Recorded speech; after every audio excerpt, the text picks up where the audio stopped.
So once again, we thanks the presence ng ating mga kapatid ngayon dito sa ating pagkakatipon, and in preparation sa Pesach, we have to study these lessons, and this lesson is about the concept of Passover. Dito sa concept of Passover, mayroon tatlong bahagi tayo na i-discuss. First is yung connection between Pesach and si Pharaoh. Kasi yung Passover with connection doon sa kanilang Exodus from Egypt. And precisely dito sa connection ng dalawa, Pesach or Passover sa English, and Pharaoh, si Pharaon, okay?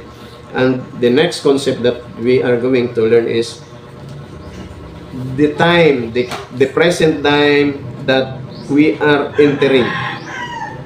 Ano ba yung mga panahon ngayon na ating pinapasok o papasukin, o tayo ay patungo sa ang stage itong panahon ngayon, okay? And then the post-messianic era, which is for eternity, ito yung sinasabi na billion years, okay? But maybe we will skip the third concept. So as an introduction with our lesson, makikita natin yung current situation. Ano ba yung situation ngayon? Kung bakit ganyan katindi yung kaguluhan sa Middle East? No, bakit ganyan katindi ang kaguluhan? At minsan tayo na kapos sa kaalaman, nagre-resort tayo doon sa information ng mga vloggers na wala namang authority sa Torah na magpaliwanag ng lahat ng mangyayaring ito. And therefore, we can be misled from that standpoint. So, dito sa current situation, ay bakit ganyan kagulo? Bakit mayroong kaguluhan dyan sa Hormuz at halos lumuhod na si Trump sa Iran? Okay. So, sang-ayon doon sa Micah chapter 7 verse 15, kung papaano yung nangyari sa kanilang paglisan sa Egypt, ganon din ang mangyayari. According to the time that the Jews, the Israelites, leave Egypt, so it be in the coming days. So ano ba nangyari doon? Eh yung iba, nagsasabi na, ayan na ang Battle of Gog and Magog. Okay. We have discussed this nung Thursday, kung sino man yung naka-attend na 5 doon. Diniscuss natin dito na ang Battle of Gog and Magog ay mayroong purpose. May purpose yung battle na yan. At ang purpose ngayon is so that God will be sanctified and that He will be recognized by all the Gentiles, by all the nations. Yan ang purpose ng Hashem. At sang-ayon doon sa Midrash, Yalkut Shimoni 499, these things is done by God Himself for the sake of Israel. Okay? Mamaya babanggitin natin yung Midrash na yun, okay? So meaning to say, kung ano yung panahon na yon sa Egypt, mayroong 10 plagues, isa sa pag-aaralan natin, mayroong mga miracles, mayroong heavenly power na gumaganap doon sa situation. Ganon din ang mangyayari ngayon. Not by the hands of any politician, not by the hands of any military power, but by the power of God Himself. So makita natin yung gera ngayon is between military powers. Nagkaroon ba pinapurihan ba ang Panginoong Hashem ng mga bansa ngayon? No. The more Iran and Israel and United States made a confrontation, ay lalo nilang tawag ito, ini-insult ang Israel, no?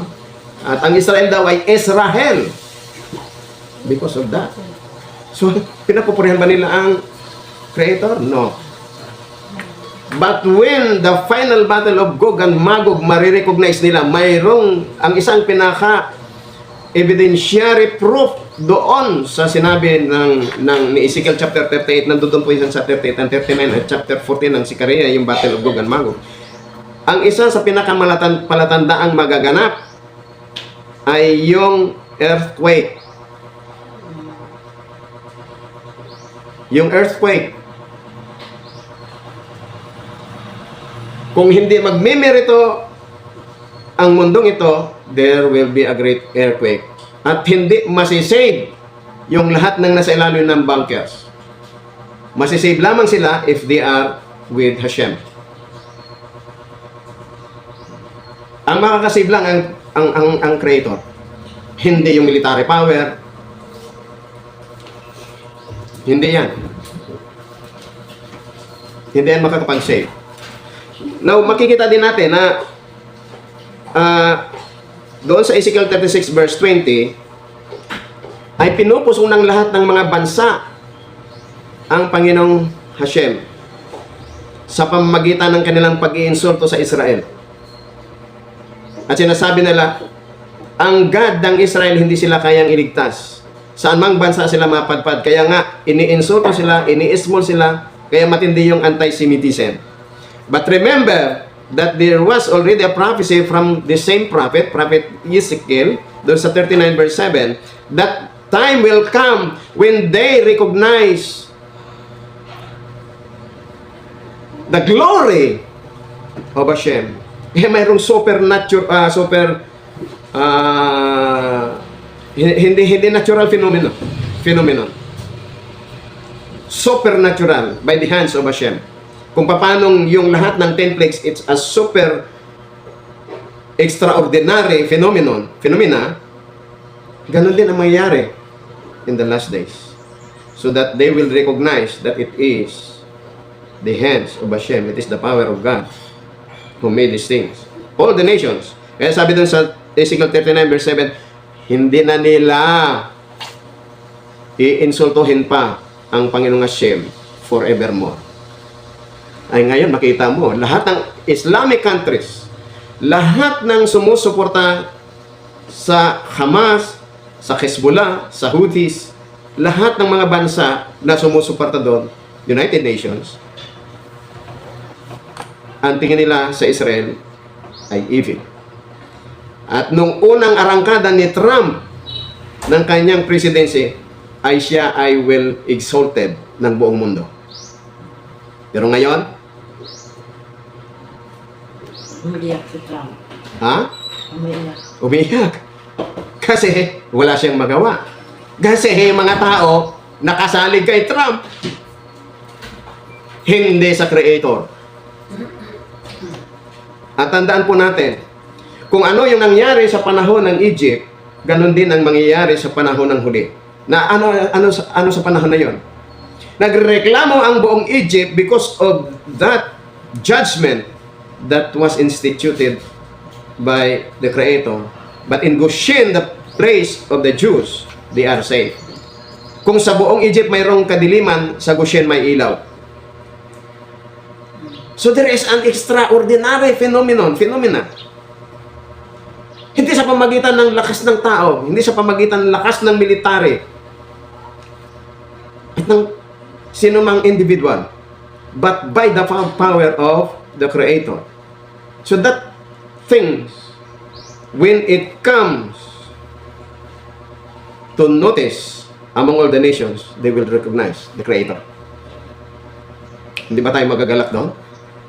Sa ngayon, patuloy nilang dinadown ang Israel. But time will come when they hand the power of Hashem.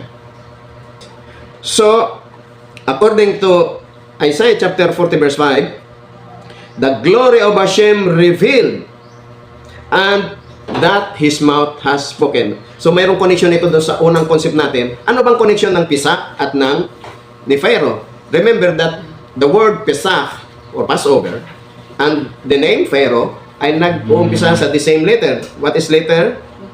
What is the Hebrew letter? Pay. Letter pay. Sa Hebrew is letter pay, no? Ako magagaling yung mga bata doon sa India. Remember yung mga bata sa India, hiwalay sila yung mga babae, mga bata, no? Magagaling sila. Kahit anong tanongin ng rabbi sa Hebrew. What is the Hebrew for, say, what is the meaning of letter pay? Okay? Letter P is, napag-aralan natin yung basic Hebrew. Letter P is the mouth. Parang bill ng... The mouth. It is the mouth. Meaning to say, mayroong lesson dito kay Pharaoh at sa buong mga Hudyo at sa lahat ng mga tao na yung importance ng mouth at sinabi doon sa Isaiah chapter 40 verse 5 that it is God's mouth who has spoken this. If God has spoken this, then it will happen. Dahil the God of Abraham, Isaac, and Jacob is the God who do not lie. Okay? So therefore, when the glory of God be revealed, all nations will recognize and they will know the name of God. Darating ang panahon yan. So, yung mouth na ito ay mayroong significance sa atin na ito'y dapat na hindi natin gagamitin sa hindi wasto o sa hindi tama. And so, therefore, itong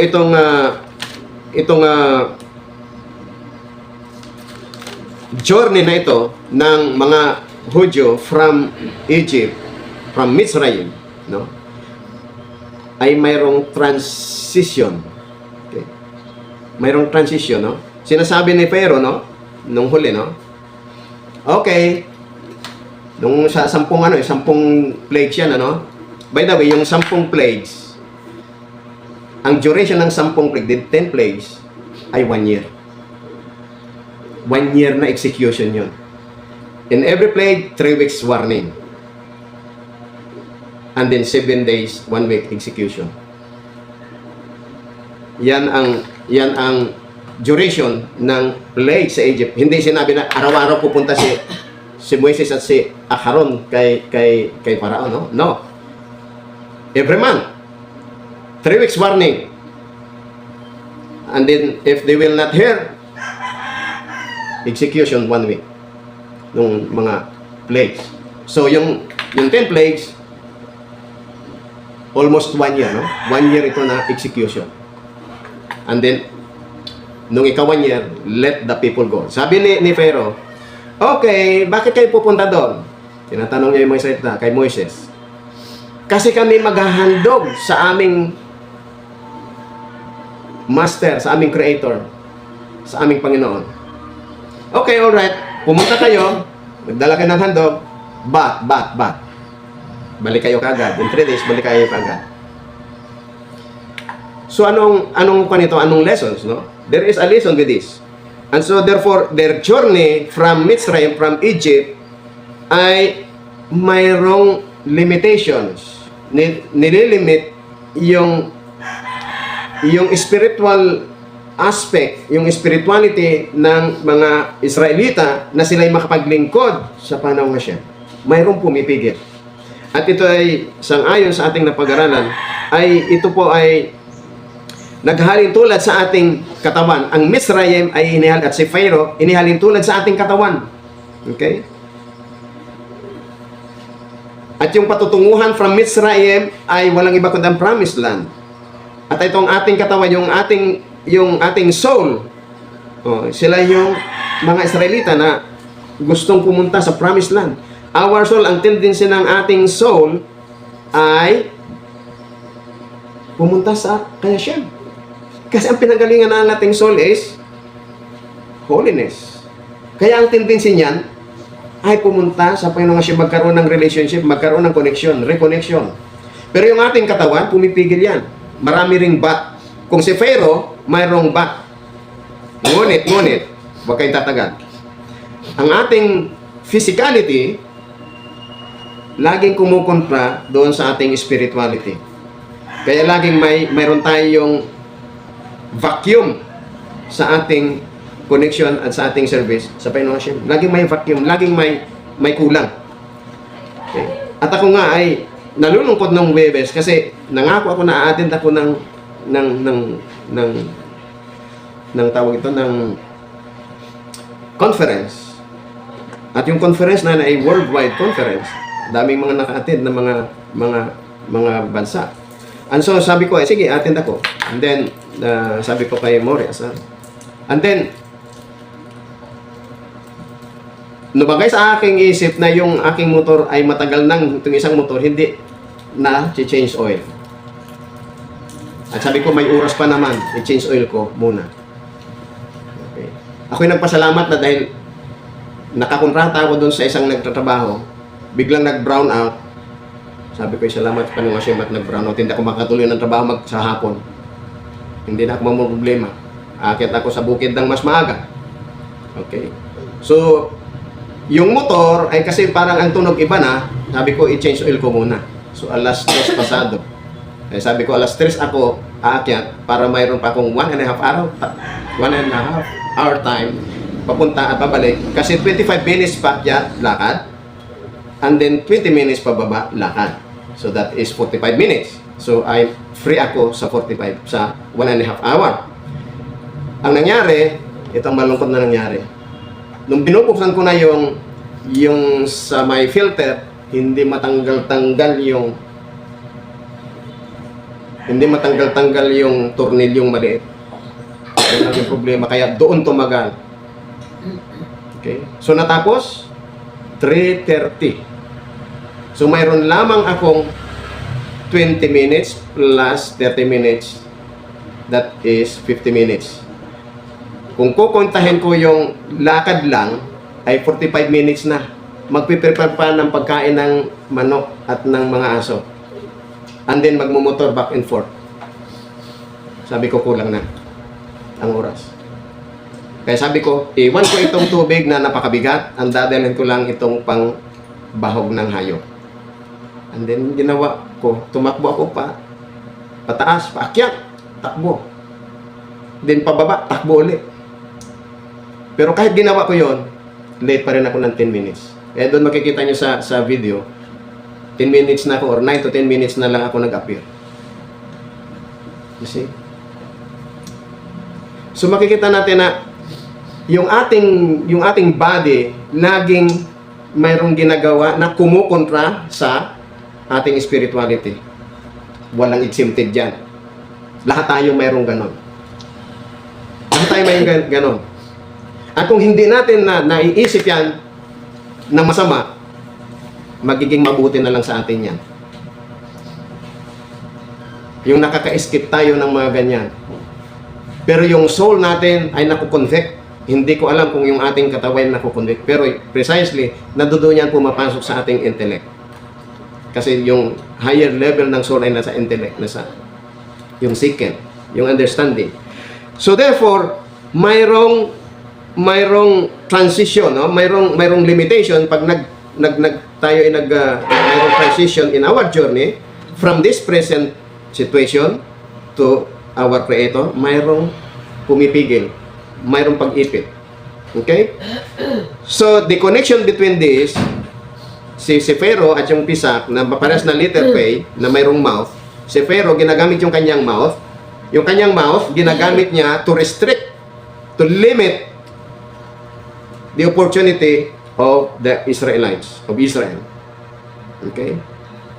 At tingnan po pa natin, ano ba yung second letter ng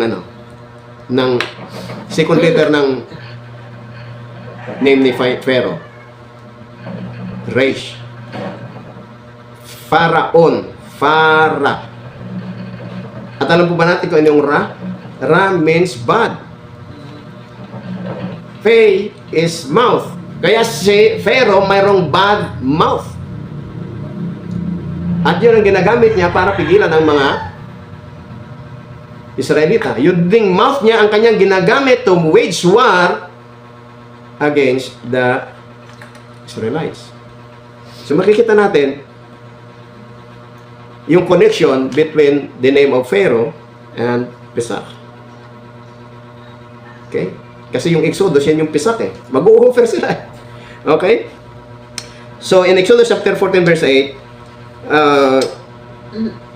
Pharaoh was hardened. Okay? And so therefore, accordingly to our sages, is the forces of evil in our body that hinders the soul. Ito yung forces ng evil nandito sa atin na nagpipigil sa atin to walk with Hashem, that hinders us to have a right connection with Hashem. And to hinder us to do the service of God. Ano yung service dapat sa God? We have to love God, no? To love God. Yan yung sinasabi doon sa Deuteronomy chapter 6, verse 4 to 6, na you shall love Hashem with all your heart, and with all your soul, and with all your strength. Yung modeka. Okay? Biyahavait Adonai Elohecha bechol livavka ukol nafsika ukol modeka.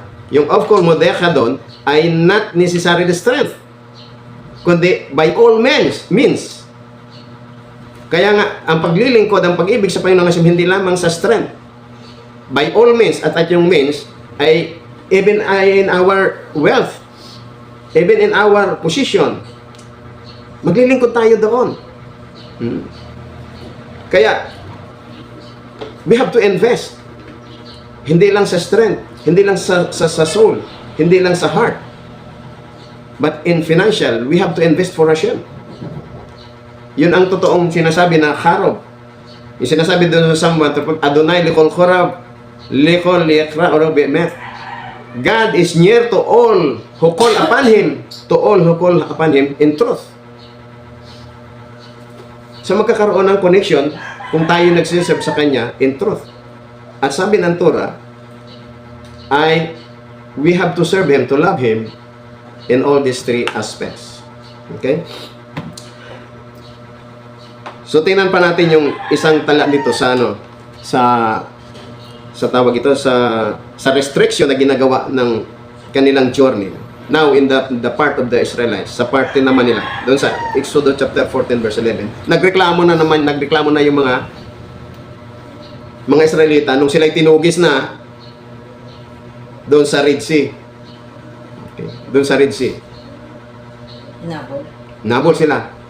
At nakikita nila na wala na, dead end na.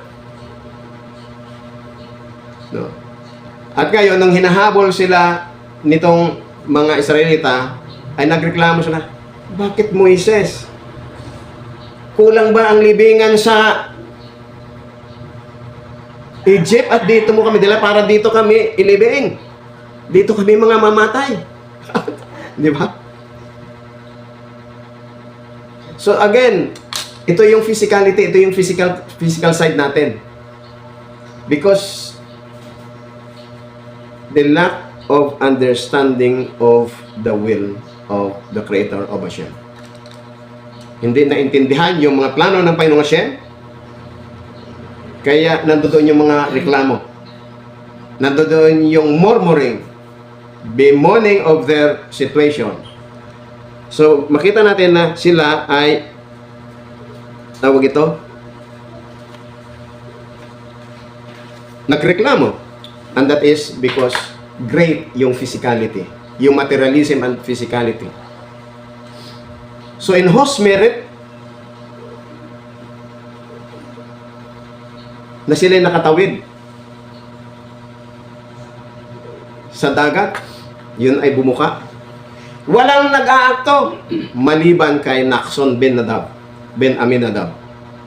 So sangayon sa Midras, dahil doon sila pinadaan, walang lumulusong. At ngayon nauna si Naxon Ben Aminadab, the son of Aminadab. At habang lumalakad siya doon sa tubig, hanggang ang tubig umabot sa kanyang ilong. At makikita natin doon sa Torah na God ordered Moshe kung anong dapat niyang gawin. Okay? So remember, hanggat hindi nag-i-step in tayo sa plano ng Creator, ang kanyang miracle, walang mangyayari sa atin. Kinakailangan tayo ang mag-step in with the calling of the Creator. Okay. So ngayon tayo nasa transition from this present situation to the Messianic era. Kasi sinasabi ng Micah chapter 7 verse 15, kung ano yung mga pangyayari nun, ganon din ang mayari in the last days. In the final redemption. Kasi yung initial redemption is only the redemption for the Jews from Egypt. But the final redemption includes the Gentiles. Makakasama ang mga Hintil sa redemption. The final redemption. Okay. So, suffering is always accompany yung transition period. Kaya kung mayroong mga suffering ngayon, huwag tayong ma-overwhelm ng mga suffering. Ang gasolina, magkano na? 100 plus. And so therefore, yung suffering is always accompany dun sa transition. In order for us to ascend to the level of a tzaddik, para tayo ay makaakyat sa level ng isang righteous or ng matuwid. Okay? Paano tayo makaakyat dun sa level ng isang righteous? Ano ang bang sabihin ng righteous? Mga kapatid. How can we be righteous? Paano maging righteous ang isang tao? Ako nagpapasalamat yung isang tinuturuan natin doon. Talagang very eager siya, matuto, no? Siya talagang pumupunta sa bahay every Friday. Okay? Every Friday. One-on-one na lesson. So, who is righteous? Paano maging righteous? Study Torah and study Torah and study Torah and to obey what we have studied. Sino may sabi yan? Si Prophet Moshe. Saan? Deuteronomy chapter 6 verse 25. Last verse ng chapter 6. And it will be our righteousness if we obey all His commandments. Actually, the term righteousness sa English, sa likod yan is tzaddik. Or tzedakah, tzaddik. Magiging righteous lamang ang isang tao kung susundin niya ang kautusan ng God. Paano niya susundin ang kautusan ng God kung hindi siya nag-aaral? Kung hindi niya alam? That is why it is very important ang study of the Torah. Anong mga senses ang ginagamit para matuto tayo at mag-aaral ng Torah? Tainga. Makikinig. Mata, kasi kailangan nating magbasa. Ito din ang sharing namin ng kapatid kagabi. Sabi niya, marami pa rin akong pagkukulang, marami pa rin akong mali. Kung ang definition ng righteousness mo ay yung natutuhan mo sa Christianity, that is not righteousness. Kasi nasabi sa mission sa prophet na, a righteous man falls down 7 times and he rises up again. At sinasabi pa ni Haring Solomon na walang matuwid na hindi nagkakamali. Kaya kung ang definition ng righteousness ay yung righteousness ng Christianity, you will fall down eventually.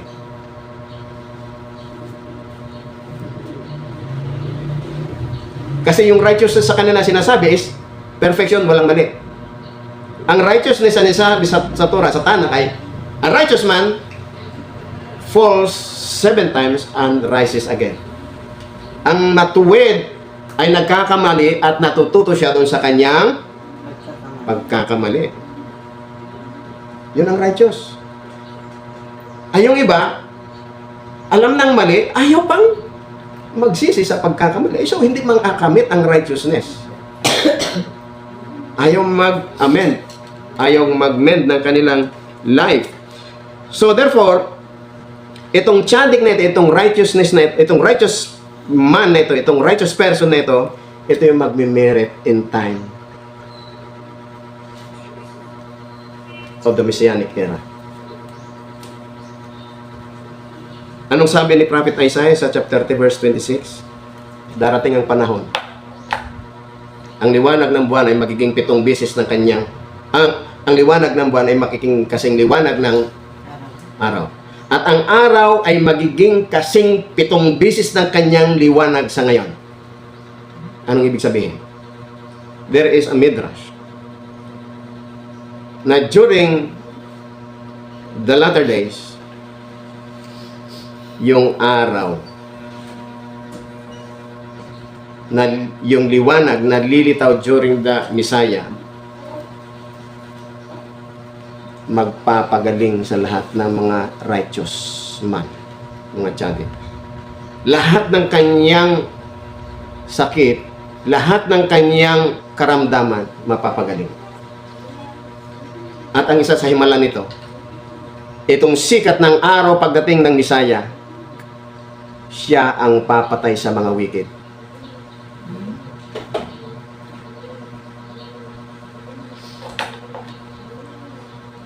Kung maalala natin, itong araw na nakikita natin, it was only placed during the fourth day of creation, doon sa verse 14 ng Genesis chapter 1. Doon sa verse 3, mayroong primordial light. Yung sinasabi, and God said, let there be light, and there was light. At pagkatapos nun, wala na. Ang tawag doon yung Or Haganos. And this light, the primordial light, was kept in secret by the Creator and reserved for the coming of the Messiah. And during the Messianic era, yung sinasabi ni Prophet Yeshayahu, that the light of the sun shall be 7 times brighter than its current radiation. Alam po ba natin na with the power of God na ginawa niya sa araw, ay nilagay niya ng pinaka-shield na hindi direct na mag-radiate yung radiation. At kung yan ay walang shield directly, lahat ng tatamaan ng araw patay. Lahat ng creation. But because of the power of the Creator,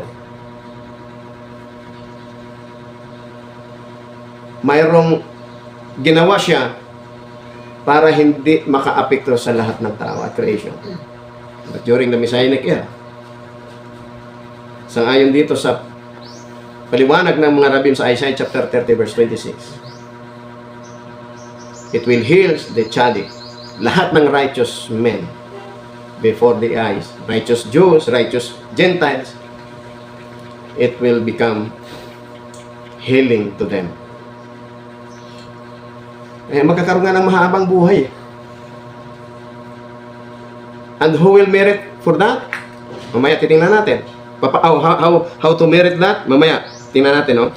So during that time, the righteous man, the tzaddik, will be healed because of the sun, and the wicked will be killed because of that sun. So the tzaddik are those who obey his commandments, who learn the Torah and obeys the commandments, but he learned from the Torah. Okay? So that the letter of the Torah shines in the transition. During the transition, the letter of the Torah will shine upon those righteous men. Magsashine yan. Hindi yan magpapatulong-tulong sa pansitan. Makikita natin yung eagerness nila para makapunta sa plano ng Creator, na kung paano ang plinano ng Creator yung mga Israelita ay magkaroon ng transition from Egypt, from slavery to the promised land. Yung promised land is a metaphor for eternity, for eternal life. And now we are entering into that transition. Kasi malapit na yung 6,000 years according to sa turo ng mga rabbin.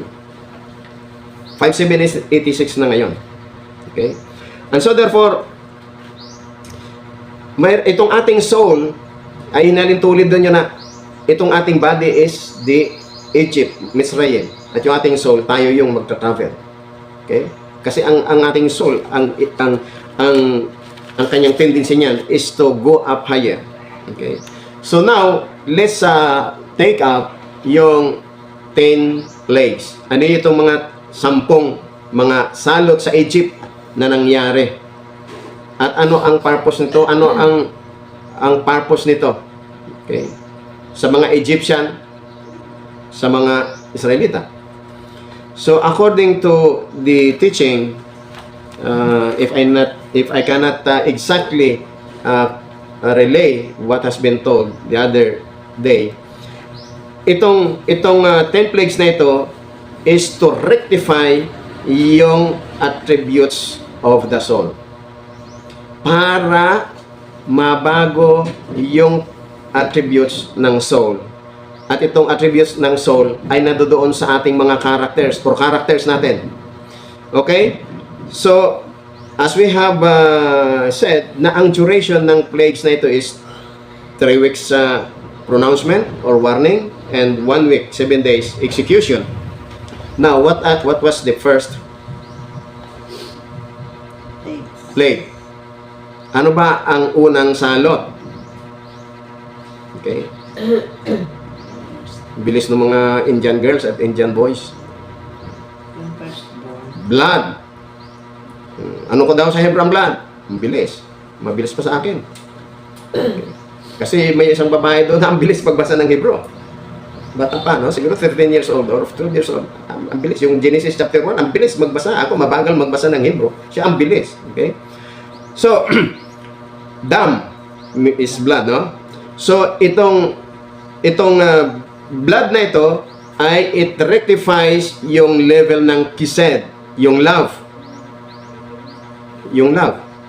So, doon sa tree of life, yun yung kised, yung love, no? And this love is with regards to our family, no? With regards to our relationship. Kinakailangan ma-rectify yun. Yung ating love for God, ma-rectify yan. Yung love for the Torah, diba? By the way, no? Yung relationship ng man and woman, pag napaibig yung bawat isa sa kanila, yung nanliligaw at nililigawan, gusto yan, gabi-gabi, araw-araw sila nagkikita, nag-uusap. Doon makita yung intense eagerness ng kanilang emotion. The same thing, if we love God, makikita, magmamanifest sa atin ito. Kaya nga, in every activity with regards to the service of God, makikita natin kung ang isang tao ay eager siya o nagmamanifest sa kanya o nare-rectify yung kanyang love, yung aspect of love. Yung aspect ng love niya sa God. It will manifest doon sa ating aksyon, sa ating ginagawa. Hindi na natin kinakailangan, oh brother, dito tayo kada every other week, every other Saturday. Okay? So, ang nire-rectify nung blood, nasaan ba ang blood na dito sa ating katawan? Ang nire-rectify niyan is yung kanilang emotion, yung kanilang love. Ang mga Egyptian, ano ba ang love nila? Ang love nila yung mga false gods, false deity, tupa, sheep, one of their gods. Baka. Kaya nga, yun ang ginamit ng sheep para ipakita sa kanila na itong sinasamba nyo na God, walang silbi ito. It is nothing. Kaya nga sabi ng Panginoon, magkatay kayo ng tupa para makita ng mga Egyptian. Kaya nga nung kumain si Joseph ng hapunan at ng mga kapatid, nagpakatay ng tupa. Hindi makatiis na humarap yung mga Egyptian. Kasi nga yun ang kanilang Diyos. pinapanginoon. Yun ang kanilang ginagawang God. Oh. So, the blood sa Egypt, blood sa rivers, blood sa ang tubig sa streams,